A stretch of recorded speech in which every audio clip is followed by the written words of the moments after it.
1960년대 전북 완주의 산골 마을은 밤이 참 깊었습니다. 집집마다 불을 끄고 나면 온 세상이 검어졌습니다. 별도 보이지 않았습니다. 산이 너무 높아서일까요?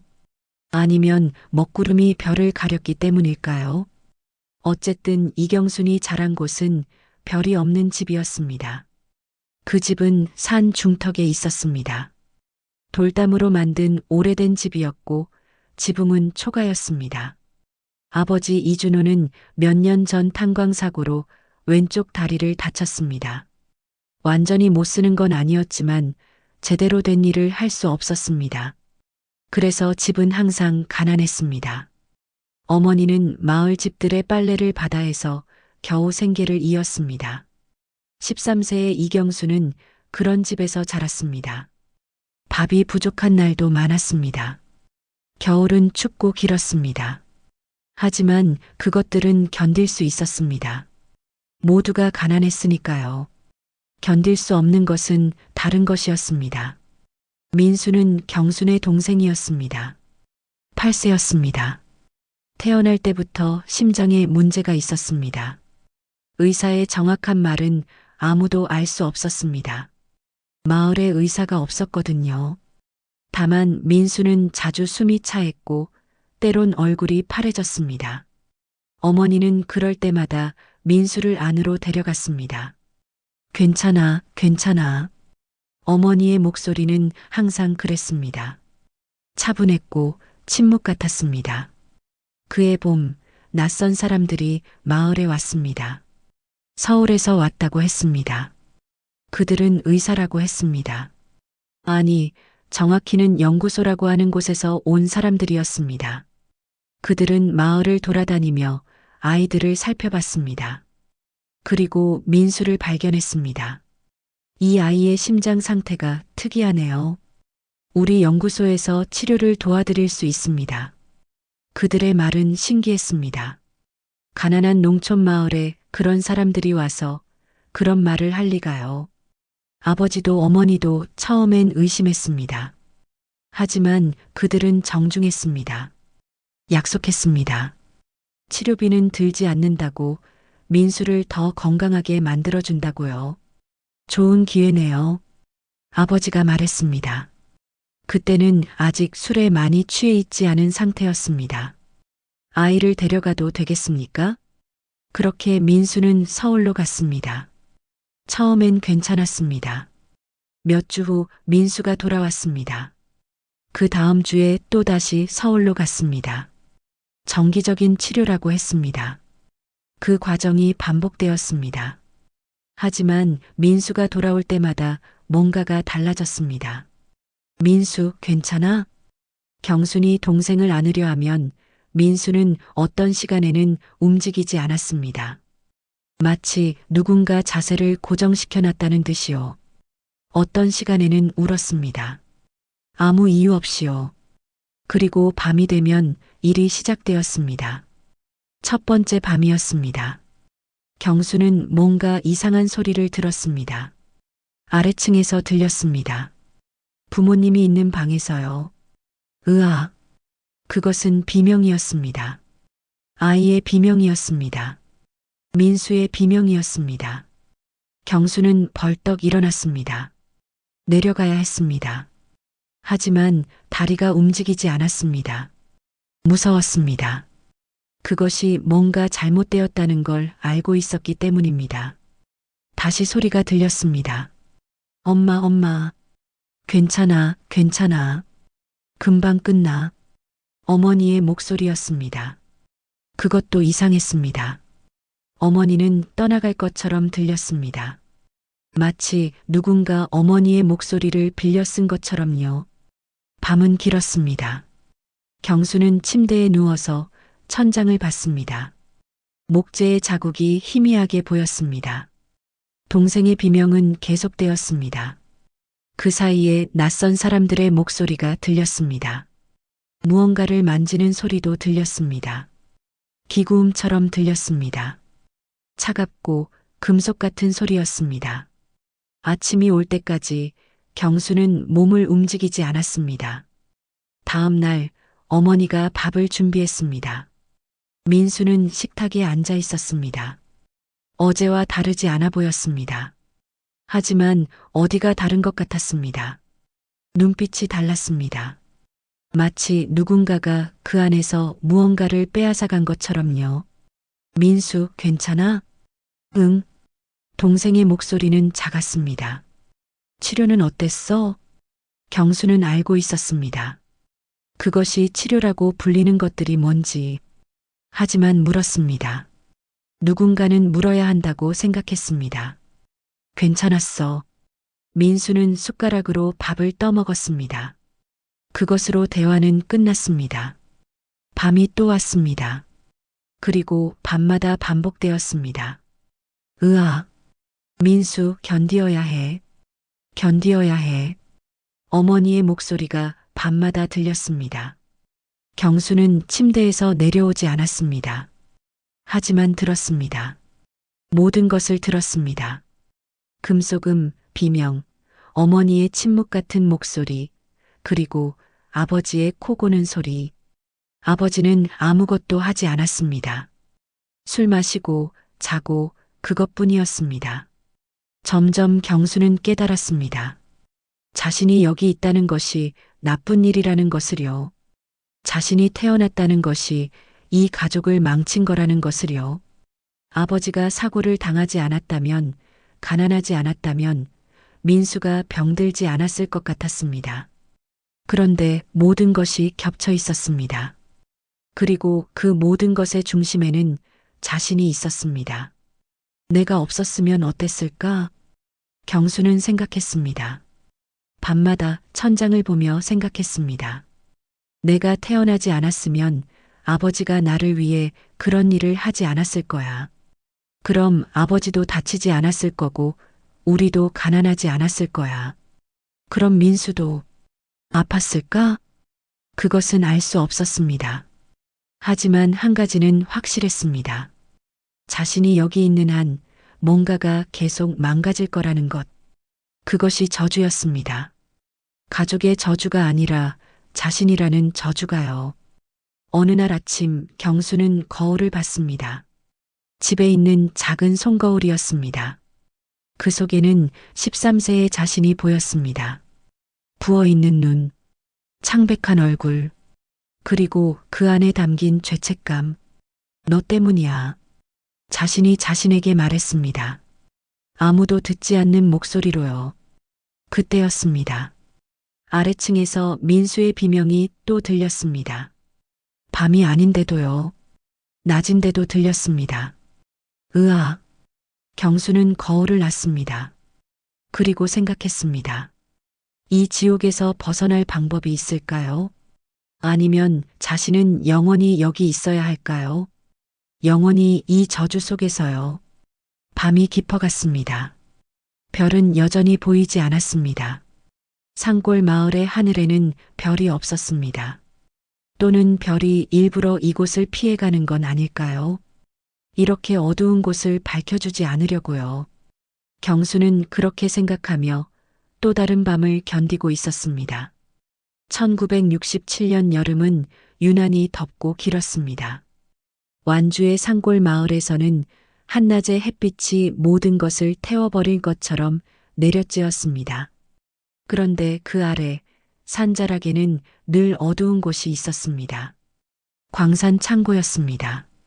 이경수는 14세가 되어 있었습니다. 아직도 밤마다 들렸습니다. 민수의 비명이 점점 희미해지고 있었지만 아직 들렸습니다. 어머니는 여전히 침묵했습니다. 아버지는 여전히 술을 마셨습니다. 그의 여름 어느 날 경수는 창고로 갔습니다. 물을 구하러 가던 중이었습니다. 어디서 물을 퍼올지 생각하며 산을 내려가다가 광산 창고 문이 열려 있는 걸 봤습니다. 평소엔 닫혀 있던 문이었습니다. 아버지도 열지 않았습니다. 그 안에는 뭔가가 있다는 걸 경수는 알고 있었습니다. 하지만 보지 않았습니다. 보고 싶지 않았습니다. 이제 문이 열려 있었습니다. 경수는 조용히 들어갔습니다. 햇빛이 문틈을 통해 들어와 어둠 속에 선을 그었습니다. 그 선 따라 경순의 눈이 움직였습니다. 상자들이 있었습니다. 많은 상자들이요. 그리고 그 위에는 수많은 기록표가 쌓여 있었습니다. 경수는 하나를 집어들었습니다. 실험 23- 진행 중. 글씨는 정확했습니다. 기계식 타이핑이었습니다. 차갑고 무정했습니다. 다음 것을 들었습니다. 실험 28- 성공. 또 다음 것을요. 실험 34- 예상 외 경과. 경순의 손이 떨리기 시작했습니다. 상자들을 열어보고 싶었습니다. 하지만 두려웠습니다. 그 안에 뭐가 있을지도 몰랐고 모르고 싶었습니다. 하지만 손가락은 이미 상자의 뚜껑을 들어 올리고 있었습니다. 필름이 나왔습니다. 검은색 필름이었습니다. 감겨진 필름이요. 경수는 그것을 펼쳤습니다. 창의 빛을 통해 비춰봤습니다. 사람들이 보였습니다. 아버지가 보였습니다. 어머니가 보였습니다. 그리고 민수가 보였습니다. 필름 속의 민수는 움직이지 않고 있었습니다. 무언가가 그의 가슴에 연결되어 있었습니다. 기구들이 여러 개 붙어 있었습니다. 그리고 민수의 얼굴은 고통으로 일그러져 있었습니다. 다음 필름, 다음 필름, 필름을 따라 민수의 얼굴이 계속 변했습니다. 처음엔 고통스러웠고, 그 다음엔 창백했고, 그 다음엔 아무것도 아니었습니다. 마지막 필름에는 토끼 인형이 있었습니다. 작은 토끼 인형이요. 민수가 좋아하던 인형이었습니다. 그것이 들어있는 상자에는 적혀 있었습니다. 실험 37- 완료. 경순의 손이 떨어졌습니다. 필름이 바닥에 떨어졌습니다. 그것은 음으로 굴러갔습니다. 그 순간 경수는 알았습니다. 민수가 죽었다는 것을. 세상이 멈췄습니다. 몇 초인지 몇 분인지 알 수 없었습니다. 단지 경수는 광산 창고에 서 있었고 그 안에는 자신의 동생의 죽음이 기록되어 있었습니다. 창고를 나왔습니다. 다리가 이상했습니다. 마치 누군가 그 안의 뼈를 모두 빼앗아 간 것처럼요. 해는 여전히 뜨거웠습니다. 하지만 경수는 추웠습니다. 집으로 돌아갔습니다. 아무도 없었습니다. 아버지는 술을 마시러 나갔고 어머니는 빨래를 하러 나갔고 민수는 이미 돌아오지 않을 곳에 있었습니다. 경수는 자신의 방으로 갔습니다. 침대에 누웠습니다. 천장을 봤습니다. 그곳에는 여전히 아무것도 없었습니다. 별도 없고 빛도 없고 희망도 없었습니다. 밤이 되었습니다. 아버지가 돌아왔습니다. 술 냄새와 함께요. 아래층에서 부모의 목소리가 들렸습니다. 다음번엔 아버지의 목소리였습니다. 이번엔 그냥 경순이야. 어머니의 목소리였습니다. 경순의 몸이 얼어붙었습니다. 그 말이 반복되며 울렸습니다. 이번엔 그년이야. 그년이야. 그년이야. 경수는 침대에서 일어났습니다. 손이 떨렸습니다. 하지만 이번엔 두려움 때문이 아니었습니다. 분노였습니다. 계단을 내려갔습니다. 천천히였습니다. 천천히 내려갔습니다. 아버지와 어머니가 밥상 앞에 앉아 있었습니다. 어머니는 밥을 담고 있었습니다. 아버지는 술잔을 들었다 놨다를 반복했습니다. 아버지, 경순이 말했습니다. 뭐냐? 아버지가 고개를 들었습니다. 민수는? 침묵이 흘렀습니다. 어머니의 손이 멈췄습니다. 민수가 뭐라고? 민수는 어디 있어요? 병원이지. 아버지가 거짓말했습니다. 태연하게요. 민수는 죽었어요. 말을 내뱉는 순간 세상이 움직였습니다. 아버지의 얼굴이 변했습니다. 술을 마신 얼굴이 한순간 내려갔습니다. 어머니의 입에서 수저가 떨어졌습니다. 넌 뭘 본 거냐? 아버지가 벌떡 일어났습니다. 광산 창고, 필름, 기록표, 모두 봤어요. 경순의 목소리는 흔들렸습니다. 하지만 멈추지 않았습니다.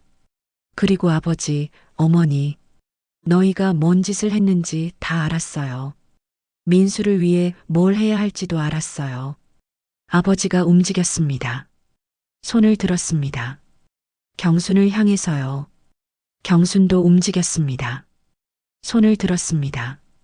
식탁에 칼을 집었습니다. 건드리지 마세요. 목소리는 차분했습니다.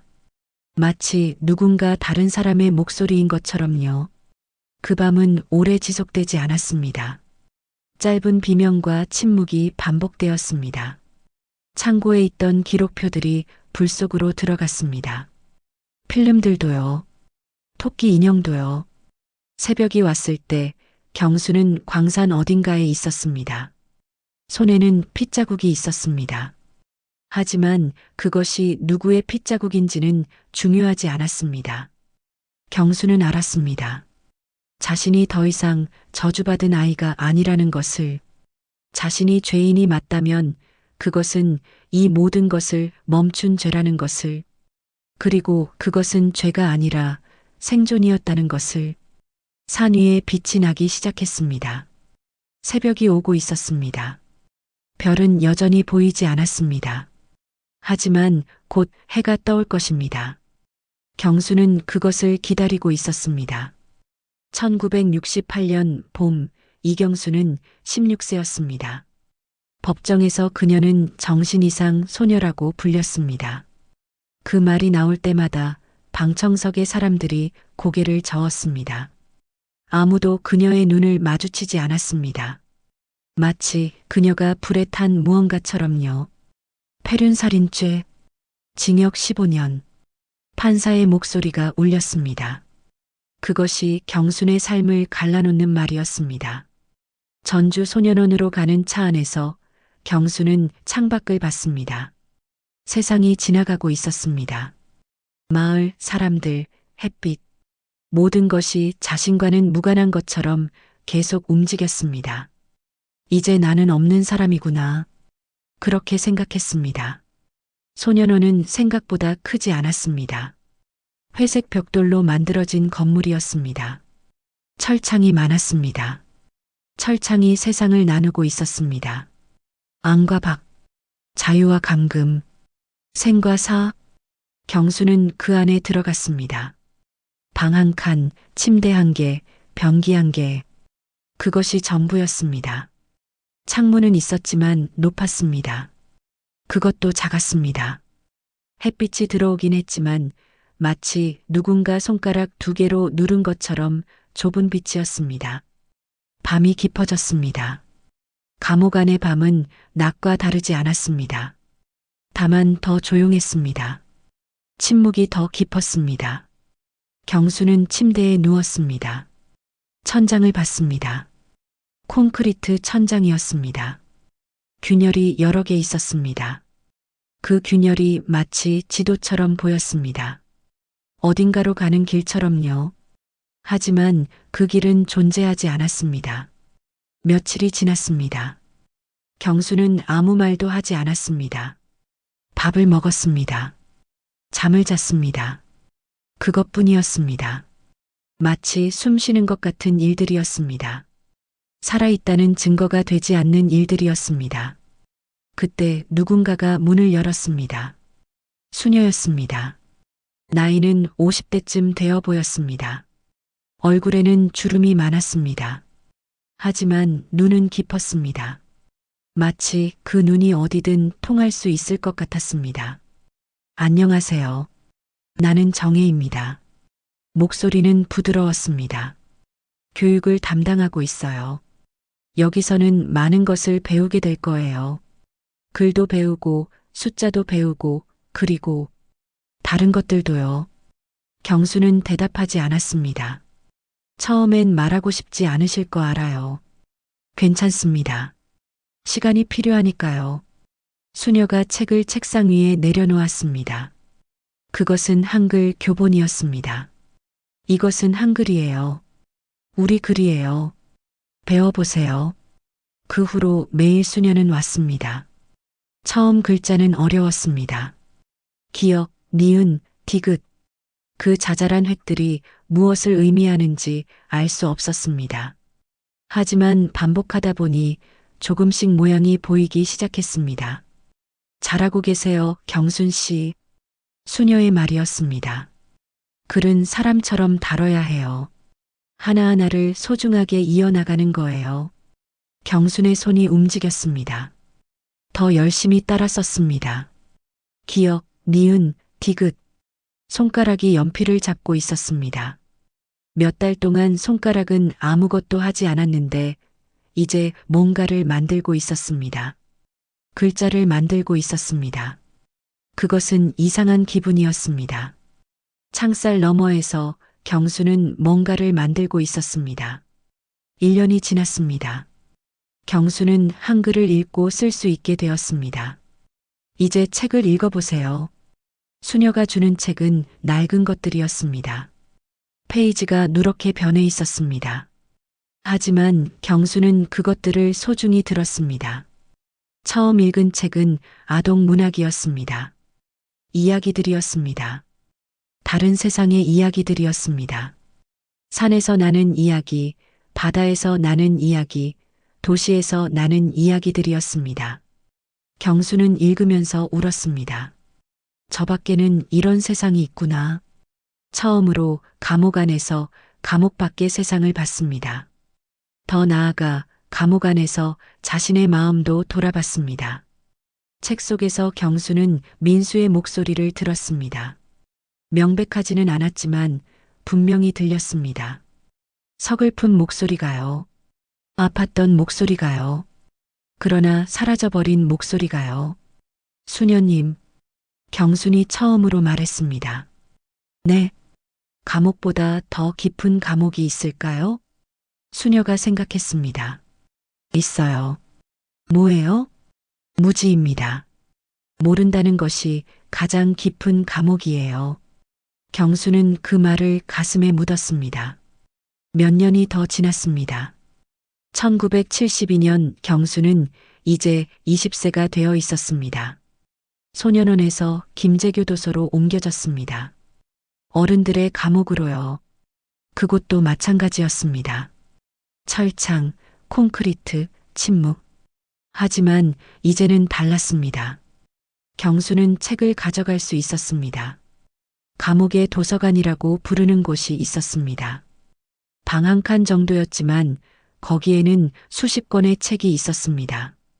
경수는 매일 그곳에 갔습니다. 책을 읽으며 경수는 세상을 여행했습니다. 유럽의 산, 아프리카의 평원, 동양의 사찰, 모든 것을 책 속에서 봤습니다. 그리고 매일 밤 경수는 쓰기 시작했습니다. 종이에 연필로 자신의 생각을 썼습니다. 민수에 대해서, 부모에 대해서, 그리고 자신에 대해서요. 한밤 경수는 깨달았습니다. 지식은 감옥을 녹슬게 한다. 시간이 지나면 인지하고 있는 지식이 철창을 녹슬게 할 거라고요. 혹은 그렇지 않다 해도 자신의 마음 안에는 감옥이 없을 거라고요. 1980년대 초 경수는 30대 초반이 되어 있었습니다. 징역 12년이 흐른 후였습니다. 남은 시간은 3년이었습니다. 가석방 심사가 있었습니다.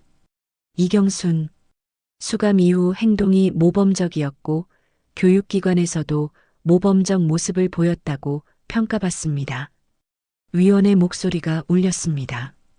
가석방을 허가합니다. 그렇게 경수는 바깥 세상으로 나가기 위한 첫 문을 열 수 있게 되었습니다. 감옥의 한 모서리에서 경수는 책을 들고 있었습니다. 수녀 정혜가 마지막으로 건네준 책이었습니다. 그 안에 엽서가 들어 있었습니다. 경순 씨, 당신은 충분히 강합니다. 바깥에서도 계속 읽으세요. 계속 배우세요. 지식이 당신의 진정한 자유입니다.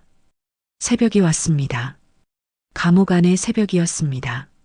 마지막이 될 감옥 안의 새벽이었습니다. 경수는 창문 너머로 하늘을 봤습니다. 별이 희미하게 보였습니다. 첫 번째로 감옥 안에서 별을 봤습니다. 나는 이제 밖에 나갈 거야. 그렇게 생각했습니다. 그리고 나는 더 이상 누구의 저주도 아니야. 나는 내 이야기의 주인공이 될 거야. 쇠창살은 아직 그 자리에 있었습니다. 하지만 이제 그것은 경순을 가두지 못했습니다. 왜냐하면 경순의 마음은 이미 밖으로 나가 있었기 때문입니다. 책을 들었습니다.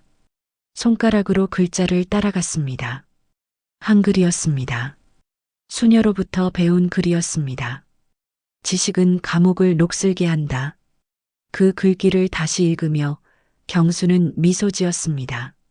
처음으로 감옥 안에서 미소 지었습니다. 1980년대 중반 이경수는 여전히 교도소에 있었습니다.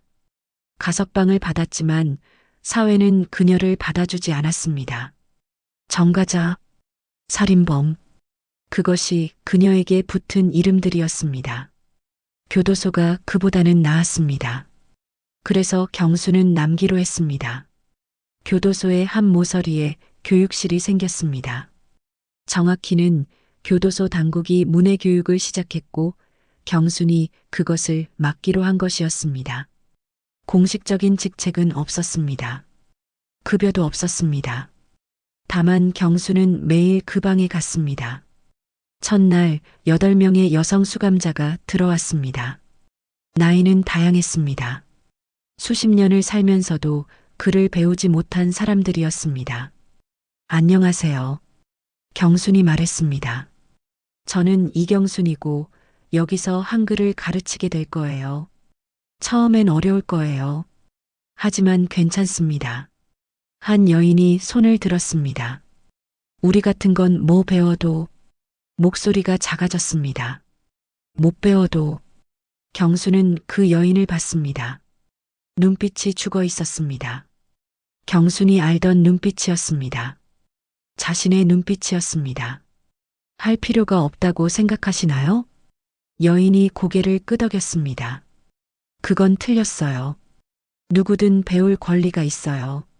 그리고 배운다는 것은 자신이 사람이라는 걸 확인하는 일이에요. 침묵이 흘렀습니다. 시작해 볼까요? 처음 수업은 느렸습니다. 손가락이 경직되어 있었습니다. 마음도 경직되어 있었습니다. 학생들은 글자를 따라 쓸 때마다 한숨을 쉬었습니다. 하지만 변화는 천천히 나타났습니다. 한 달이 지났습니다. 여인들이 자신의 이름을 쓸 수 있게 되었습니다. 처음으로 손으로 자신의 이름을 적었습니다. 내 이름이 이렇게 예뻤나? 한 여인이 중얼거렸습니다. 네. 모든 이름은 예뻐요. 경순이 대답했습니다.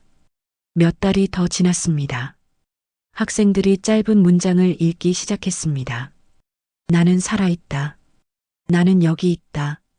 나는 여자다. 단순한 문장들이었지만 그 안에는 무언가가 있었습니다. 확인, 존재, 인정. 매일 저녁 교도소의 창문 너머로 별들이 보였습니다. 쇠창살 너머로요. 선생님, 별이 보여요. 한 학생이 말했습니다. 네, 별이 보여요. 경순이 대답했습니다. 별도 읽을 수 있을까요? 모르겠네요. 하지만 우리는 별을 이해할 수 있어요. 그것도 충분하지 않을까요? 학생이 미소 지었습니다. 오랜 시간 지운 미소였을 것입니다. 그 후로 학생들은 경순을 별 선생님이라고 부르기 시작했습니다. 처음엔 농담처럼 그 후로는 진심으로요. 1990년대가 되었습니다. 경수는 이제 40대였습니다. 교육실에는 지속적으로 학생들이 들어왔습니다.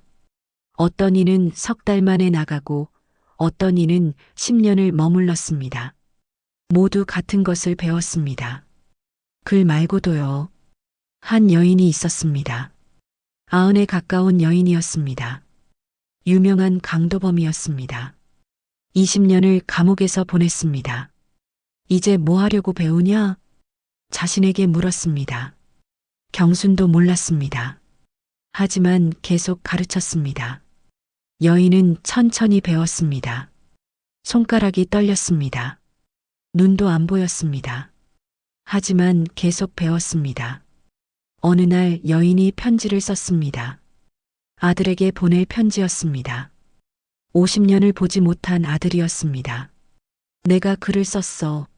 한 글자씩 썼어. 여인의 목소리가 떨렸습니다. 내가 아직도 사람이었구나. 그 말을 들으며 경수는 깨달았습니다. 교육이 무엇인지를요. 그것은 지식 전달이 아니라 인간의 자존심을 회복하는 일이었습니다. 1993년 정의 수녀가 세상을 떠났습니다. 경수는 소식을 받고 한참을 움직이지 않았습니다. 그녀의 스승이 자신을 글로 깨어난 사람이 이제 없다는 것을 받아들이는데 시간이 필요했습니다. 장례식에 갈 수 없었습니다. 수감자였기 때문입니다. 그 대신 경수는 그 밤 교실에 혼자 앉았습니다. 책을 펼쳤습니다. 수녀가 마지막으로 건네준 책이었습니다. 그 안의 엽서를 다시 읽었습니다. 지식이 당신의 진정한 자유입니다. 경수는 손으로 자신의 이마를 짚었습니다. 그리고 다시 일어섰습니다. 내가 할 일이 아직도 있구나. 그 후로 더 많은 학생들이 들어왔습니다. 교도소 당국도 경순의 교육을 인정하기 시작했습니다. 공식적인 교사로 임명되지는 않았지만 누구나 별 선생님의 반이 있다는 걸 알았습니다. 2000년이 되었습니다. 경수는 이제 50살이었습니다. 교도소에서 20년을 더 머물렀습니다. 그 시간은 감옥이 아니었습니다. 그것은 일터였습니다. 한날 젊은 여성 수감자가 들어왔습니다. 경순과 비슷한 나이에 들어온 것처럼 보였습니다. 선생님은 죄인이시잖아요. 어떻게 우리를 가르칠 수 있어요? 질문이었습니다. 도전이었습니다. 경수는 그 여인을 봤습니다. 자신을 봤습니다. 그 시절의 자신을요. 맞아요. 나는 죄인입니다. 그리고 아마 앞으로도 그럴 거야. 하지만 그것이 누군가를 가르치지 못하게 하진 않아요. 여인이 귀를 기울였습니다. 사람은 가르칠 때 가장 인간답습니다. 나도 그리고 당신도. 밤이 되었습니다. 교실의 창문 너머로 별들이 보였습니다. 교도소의 별이었습니다. 창살을 통해 보는 별이었습니다. 하지만 경순에게는 그것이 가장 아름다운 별이었습니다. 쓰는 활동을 하고 있는 학생들의 손가락이 움직였습니다. 글을 그었습니다. 한 글자 한 글자를요. 경수는 한 학생 옆에 앉았습니다. 좋아요. 계속하세요. 목소리는 부드러웠습니다. 나도 처음엔 무섭고 어려웠어. 하지만 보세요. 나는 이제 이렇게 살아갈 수 있어요. 학생이 고개를 들었습니다. 눈빛이 이전보다 밝았습니다. 희망이 생겼어요. 네. 희망이 생겼어요. 그것이 글의 힘입니다. 교도소의 한 모서리에서 이경수는 늙어가고 있었습니다. 죄인으로 들어온 그녀는 누군가의 스승으로 살아가고 있었습니다. 사회는 그녀를 잊었습니다. 신문 기사도 없었습니다. 상이나 칭호도 없었습니다. 다만 교도소 안의 수백의 여성들이 그녀의 이름을 알았습니다. 별 선생님, 그것이 그녀의 이름이었습니다. 이경순이라는 이름보다 그것이 더 진실했습니다. 밤이 깊어갔습니다. 교실의 불이 꺼졌습니다. 경수는 이제 자신의 방으로 돌아갈 것입니다. 여전히 수감자의 방이었습니다. 하지만 그것은 감옥이 아니었습니다. 왜냐하면 경순의 마음은 이미 자유로웠기 때문입니다. 그리고 그 자유는 누군가를 가르칠 때마다 더욱 깊어졌습니다. 나는 죄인으로 들어왔지만 누군가의 스승으로 늙어간다. 경수는 그렇게 중얼거렸습니다. 그리고 미소 지었습니다. 쇠창살 너머로 별이 여전히 보였습니다. 2020년대 이경수는 72세가 되어 있었습니다. 교도소에 들어온 지 52년째였습니다. 대부분의 생은 철창 안에서 보냈습니다. 하지만 이제 그것은 감옥이 아니었습니다. 교실은 여전히 있었습니다. 책상도 칠판도 그리고 학생들도요. 나이가 들면서 학생의 수는 줄었습니다. 하지만 없어지지는 않았습니다. 누군가는 항상 와서 배웠습니다. 그해 가을 누군가 들어왔습니다. 카메라를 들고요. 경수님, 혹시 당신의 이야기를 영상으로 남기고 싶으신가요? 젊은 여성이었습니다. 30대쯤 보였습니다. 이름은 하은이었습니다. 사회복지사 출신의 변호사였습니다. 왜요? 경순이 물었습니다. 당신의 이야기가 들어야 할 이야기라고 생각해요. 세상이 알아야 할 이야기요. 경수는 생각했습니다. 자신의 이야기, 누가 그것을 알고 싶어 할까요? 가난한 농촌 마을의 비극, 어린 시절의 실험, 그리고 살인. 하지만 이제는 그것뿐만이 아니었습니다. 알겠어요. 경순이 대답했습니다. 카메라 앞에서 경수는 말했습니다. 처음부터가 아니었습니다. 중간부터였습니다. 그 이유를 물었을 때 경순이 대답했습니다. 처음부터 시작하면 사람들은 저를 피해자로 보려고 할 거예요. 그건 맞지만 그것만이 다가 아니에요. 그래서 영상은 교도소에서 시작했습니다. 50년을 넘게 머문 곳에서요. 학생들을 가르치는 장면으로요. 글씨를 쓰는 손가락들이 나왔습니다. 책을 읽는 입술들이 나왔습니다.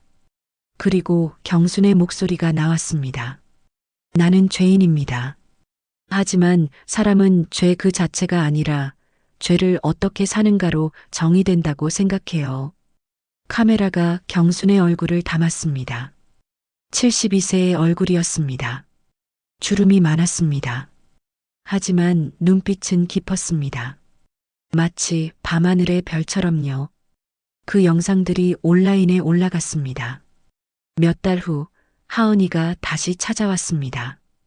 얼굴이 창백해 있었습니다. 경수님, 중요한 일이 생겼어요. 경수는 눈썹을 살짝 올렸습니다. 당신의 경우, 실제로 과거 사건이 불법 인체 실험이었어요. 그리고 당신의 부모들이 말이 끊겼습니다. 하은이의 눈에 눈물이 맺혀 있었습니다. 당신은 정당한 방위 상황이었던 거예요. 재심을 신청할 수 있어요. 저도 도와드릴 수 있고요. 침묵이 흘렀습니다. 경수는 창을 봤습니다. 창살을 통해 하늘이 보였습니다. 오후에 햇빛이 들어오고 있었습니다. 재심이요? 네. 당신은 무죄가 될 수 있어요. 하은이의 목소리가 떨렸습니다. 경수는 잠시 말이 없었습니다. 그 후 고개를 저었습니다. 거절하겠습니다. 경수님, 재심을 거절해요. 미안해요. 하은이가 일어섰습니다. 혼란 속에서요. 왜요? 당신은 무죄예요. 경수는 천천히 하은이를 봤습니다. 내 죄가 무죄가 되는 것도 중요하지만 지금 내가 누구냐는 게 더 중요해요. 나는 더 이상 피해자도 아니고 죄인이라는 정의 속에만 있는 게 아니에요. 나는 내가 가르친 사람들의 스승이에요. 그것이 내 정체성이에요. 하은이의 눈이 흔들렸습니다. 그리고 만약 재심을 받으면 모든 것이 다시 시작될 거예요. 법정에서, 기자들 앞에서 다시 피해자로 돌아갈 거예요. 나는 그렇게 돌아가고 싶지 않아요. 경순의 목소리는 부드러웠습니다. 진실도 중요해. 하지만 진실보다 더 중요한 건 지금 내가 누구냐는 거야. 하은이는 몇 번을 더 찾아왔습니다. 설득하려고요. 하지만 경순의 마음은 변하지 않았습니다. 마지막에 하은이가 말했습니다. 제 은사님, 정혜수녀님이 당신 얘기를 많이 했어요. 당신이 어떻게 살아가는지를. 그리고 마지막에 남긴 말이 있어요. 경수는 나보다 훨씬 강하다고. 경순의 눈이 반짝였습니다. 수녀님이, 네. 그리고 저도 당신의 이야기를 들으면서 깨달았어요. 자유가 뭔지를. 감옥도, 법도, 진실도 자유를 만들지 못해요. 오직 그 사람이 자신을 어떻게 정의하는가가 자유를 만든다는 거요. 경수는 눈을 감았습니다. 그 안에는 눈물이 맺혀 있었습니다. 밤이 되었습니다. 교도소의 밤이었습니다. 경수는 자신의 방에 앉았습니다. 창문 너머로 별이 보였습니다. 52년을 같은 창에서 본 별이었습니다. 민수, 들리니? 경순이 속삭였습니다. 우리 별은 아직 꺼지지 않았구나. 별이 반짝였습니다. 아마도 그렇게 보였을 것입니다. 넌 1967년에 떠났는데 나는 여기서 52년을 더 살았어. 그리고 이제 깨달았어. 넌 내 죄책감의 대상이 아니라 내 삶의 의미가 되어야 한다는 걸. 경수는 창살을 통해 별을 봤습니다. 나는 너 때문에 여기에 있는 수많은 사람들을 가르쳤어. 너 때문에 내가 누구인지 알 수 있었어. 그것이 너에 대한 내 보답이야. 다음 날 경수는 새로운 학생을 받았습니다. 60대의 여성이었습니다. 글을 배우고 싶다고 했습니다. 30년을 감옥에 있었다면서요. 안녕하세요. 경순이 말했습니다. 저는 이경순입니다. 당신의 이름은 뭐예요? 미영이에요. 좋아요, 미영. 우리 시작해 볼까요? 책을 폈습니다. 한글 교본이었습니다. 50년 전과 같은 책이었습니다. 하지만 경순의 손은 이제 약했습니다. 팔도 구부렸습니다. 하지만 여전히 무언가를 전해줄 수 있었습니다. 기억, 니은, 디귿. 경순이 천천히 말했습니다. 이것들이 우리의 글자예요. 당신도 이것들로 세상을 읽을 수 있을 거예요. 미영의 손이 연필을 잡았습니다. 떨렸습니다. 하지만 움직였습니다. 교도소의 한 모서리에서 별빛 아래에서 이경수는 또 다른 누군가를 가르치고 있었습니다. 감옥이 그녀를 가둔 것이 아니었습니다. 세상이 그녀를 버렸던 것이었습니다. 하지만 이제 그것도 중요하지 않았습니다. 왜냐하면 경수는 스스로를 가르쳤기 때문입니다. 그리고 그 과정에서 많은 사람들을 가르쳤습니다. 좋아요.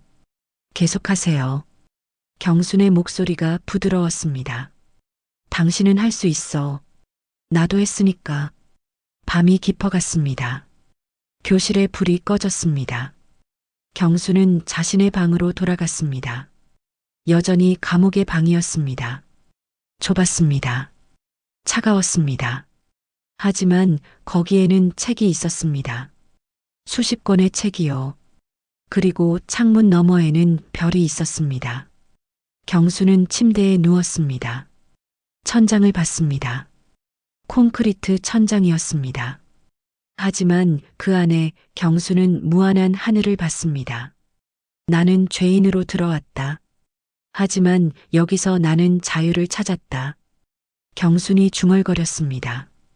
감옥이 나를 가둔 게 아니라 세상이 나를 버렸던 거야. 하지만 이제 나는 나를 가르친다. 별이 하나 떨어지듯 보였습니다. 혹은 깜빡였습니다. 마치 누군가 신호를 보내는 것처럼요. 고마워, 민수. 경순이 별에 속삭였습니다. 우리는 여전히 별이야. 밤은 깊어갔습니다. 하지만 경순의 눈은 감혔습니다. 이제 편안한 표정으로요. 72세의 이경수는 더 이상 죄인이 아니었습니다. 세상이 그녀를 어떻게 정의하든 그녀는 자신을 정의하고 있었습니다. 별 선생님으로. 그리고 그것이 충분했습니다. 충분한 것 이상이었습니다.